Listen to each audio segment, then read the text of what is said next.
મામલતદાર શું ન્યાય કરતો હતો? આપણે હાથ ભાંગી ગયા છે? મામલતદાર આટલું જીવીએ છે આપણે? કોઈને બહુ મોટું ભાજપની હવા ચડી ગઈ હોય, કિરીટ પટેલની હવા ચડી ગઈ તો પાછો આવે અને એ દિવાલની જેસીબી નો એક ટલ્લો મારી દઈશું. થોડાક દી ખમો મને નવરા પડે મશીન લઈને હું આવીશ અને કોણ મને ફાંસી ચડાવું જોઈ લઈશ.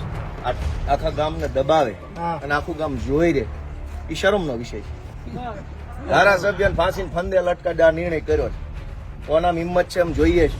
વિસાવદરમાં જે સમયથી જ ગોપાલ ઇટાલિયા ધારાસભ્ય બન્યા છે તે સમયથી તેઓ સતત લોકોનો સંપર્ક કરી રહ્યા છે, જાહેર કાર્યક્રમો યોજી રહ્યા છે, તેમાં તેમની હાજરી જોવા મળી રહી છે. ગામડાઓમાં પણ લોકોનો સંપર્ક કરી રહ્યા છે, ક્યાં કેટલી મુશ્કેલીઓ પડી રહી છે તેના નિરાકરણનો પણ પ્રયત્ન કરી રહ્યા છે. અને તે વચ્ચે જ્યારે ગઈકાલે એક બબાલ સર્જાઈ હતી જેમાં ગોપાલ ઇટાલિયાની હાજરી જોવા મળી હતી અને તેમાં તેમને કહ્યું હતું વહીવટી તંત્રને કે હવે મેં બેલા હટાવી દીધા છે, મને ફાંસીએ ચડાવવો હોય તો તમે ચડાવી દેજો. શું છે સમગ્ર મુદ્દો તે અંગે ચર્ચા કરીશું આજે આ વિડીયોમાં. નમસ્કાર, લાઈવ 24 ન્યૂઝની સાથે હું છું મેક્ષુ ઠક્કર. વિસાવદરમાં જે સમયથી જ ગોપાલ ઇટાલિયા ધારાસભ્ય બન્યા છે તેમને ધારાસભ્ય બનાવીને 18 થી 20 દિવસનો એ સમય થયો છે અને એ 18 થી 20 દિવસમાં તેઓ સતત વિસાવદરના નાના ગામડાઓમાં ફરી રહ્યા છે, લોકોની મુશ્કેલીનું નિરાકરણ લાવવાનો પ્રયત્ન કરી રહ્યા છે. અને તે વચ્ચે પણ જ્યારે એ એક ગામમાં મુલાકાત લઈ રહ્યા હતા ને તે સમય દરમિયાન એક મહિલાએ તેમને આવીને એવું કહ્યું કે મારા ઘરની આગળ કેટલા સમયથી બેલા લગાવવામાં આવ્યા છે અને ના કોઈ વહીવટી તંત્ર દ્વારા મને આ મારા ઘર આગળથી બેલા હટાવવાની પરમિશન નથી આપવામાં આવી રહી અને કોર્ટના દરવાજા ખખડાવવાની વાત કરવામાં આવી રહી છે. અને હવે તે વચ્ચે ગોપાલ ઇટાલિયા આ સમગ્ર મેટરમાં પડે છે અને તેમના દ્વારા જણાવવામાં આવે છે કે આ હાલ જ હું મહિલાના ઘર આગળથી બેલા હટાવી દઉં છું, જેને જે કરવું હોય કરી દો, મને ફાંસી આપવી હોય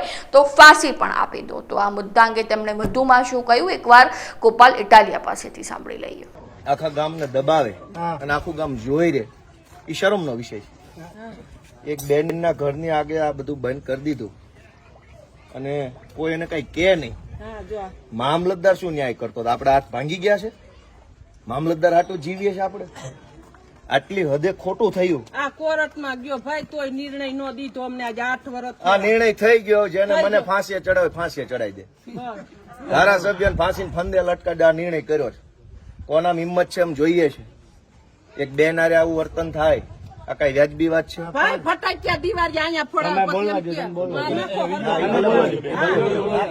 કેવું ને અહીંયા ફટાક્યા ફોડાવે પછી એમ કે હરગાવી નાખો, અંદર નાખો, જો કેતા જાય ધોઈડા જાય. ભાઈ હું તમને બધાને વિનંતી કરું છું કે થોડોક બેન ને સપોર્ટ કરજો. હે જે હોય ગુંડાનું નામ નથી લેવું.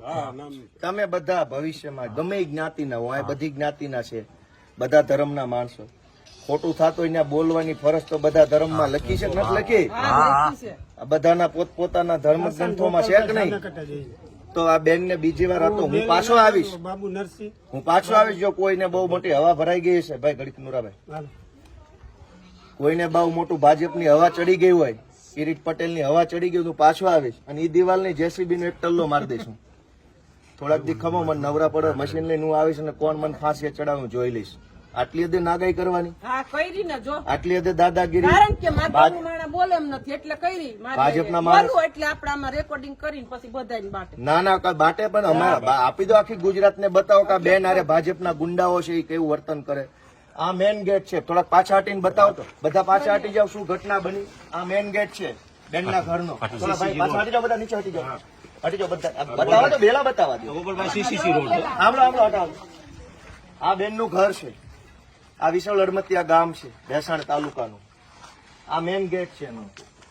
હવે અહીંયા ભાજપના માણસે બેલા મૂકી દીધા અહીંયા સળંગ. આ બધા અમે હાથે અડસેલ્યા. 8 વર્ષથી આ ગેટ બંધ કરી દીધો. આવી નાગાઈ કરવાની, દાદાગીરી. શું કામ? તો કે હું ભાજપનો માણસ છું એટલે દાદાગીરી કરી. શું કામ? આ ભાઈ સીધા માણસ છે. આ બેલા અહીંયા મૂકી દીધા. અહીં સુધી લાઈન હતી અત્યારે. આમ આ ગેટ ની બહાર કેમ નીકળવાનું? તો બેને મને આજે હું ગામમાં આવ્યો, ફરિયાદ કરી, કીધું હાલો આપણે જ કાઢી નાખીએ બેલા. મામલતદાર શું કાઢવાનું? બરાબર. મામલતદાર ભાઈ આવતા જોઈ મુદ્દા પર જોઈને પાછા વયા જાય. ભાઈ બધા ભાજપ થી બીવે છે, ભાજપની લાજ કાઢે છે. આજે અમે ભેસાણ તાલુકાના વિશાળ અડમતિયા ગામે આ બેનના ઘરનો ગેટ ખુલ્લો કર્યો છે. જે ભાજપ વાળા મોકાતું હોય મને ફાંસીએ ચડાવી દે, હું જોઉં છું કોણ મને કઈ ફાંસીએ ચડાવે. આટલી હદે નાગાઈ કરવાની ગામડામાં ગરીબ માણસો હારે જો. હાલે એના નાના માણસો હોય ગરીબ માણસો હોય કિરીટ પટેલ જ કરાવે છે અમને લીધા. કે અહીંયા બેલા ગોઠવી દીધા ઘરની આમે 8 વર્ષ સુધી સળંગ તો બહાર કેમ જવાનું અંદર કેમ આ એક આવવાનું પાયો કાઢ્યો ને તાર વંડી સણવા નહોતા દેતા હાંજે પાયો ચોખ્ખો કરે એટલે બેલા ન્યા સણાવી દેતા આ તો અમારા કડી આવે ચોખ્ખી કરીને આ દિવાલ કરી બીજી વાર અહીંયા બે બેલાઈ જો હલાવે ને અમે જેમ નાખ્યા છે એમાંથી હલાવે ને તો મને ફોન કરી દેજો અહીં જેમ પડ્યા છે ને એમાંથી હલાવે ને તો મને કહી દેજો હું જોઈશ કોણ પાણી વાળો ભાજપ વાળો છે એવું થોડું જ. જેમ મૂક્યા છે ને એમ રહેવા જોઈએ અહીંથી કોઈ સીધાય નથી મૂકવાના આવે ફેંક્યા એમ ભલે પડ્યા ગોઠવવાની જરૂર નથી એ દાદાગીરી થોડી હોય. ગામ લોકો તમે જરાક બેનને ટેકો આપજો હાવ આવું ન કરતા તમન્ના હાથની હું એને ના પડતા તો અમે તો કાંઈ વાંધો નહીં હવે હું બધાની રજા લઉં છું ટેકો રાખજો જરા બરાબર હાલો